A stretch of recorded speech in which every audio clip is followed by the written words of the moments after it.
महाराष्ट्रातील नागपूर, गडचिरोली, गोंदिया, भंडारा आणि चंद्रपूर जिल्ह्यांमध्ये बुधवारी म्हणजेच आज सकाळी 7:29 सुमारास भूकंपाचे धक्के जाणवलेत. भूकंपाचा केंद्रबिंदू हा शेजारच्या तेलंगणा राज्यातील मुलुगू येथे आहे. येथे यापूर्वी देखील भूकंपाचे धक्के जाणवलेत. मात्र आज सकाळी जाणवलेला भूकंप गेल्या 20 वर्षात सर्वाधिक तीव्रतेचा असल्याचं सांगितलं जात आहे. आपण ही दृश्य 30 पाहतोय.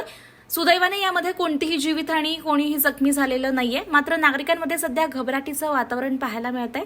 नॅशनल सेंटर फॉर सिस्मॉलॉजीनुसार सकाळी 7:27 मुलुगूमध्ये 5.3 तीव्रतेचा भूकंप नोंदवला गेलेला आहे.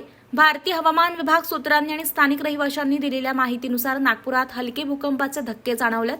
बेसा आणि मनीषनगर भागात हे धक्के तुलनेत अधिक तीव्र असल्याचं सांगितलं जात आहे. तर तेलंगणाच्या अगदी जवळ असलेल्या गडचिरोलीत देखील सौम्य धक्के जाणवलेत, असं जिल्हा माहिती कार्यालयानं सांगितलंय. चंद्रपूरमध्ये काही भागात, बल्लारपूर आणि तेलंगणा सीमेजवळ इतर तालुक्यांमध्ये भूकंपाचे धक्के जाणवल्याची माहिती आहे.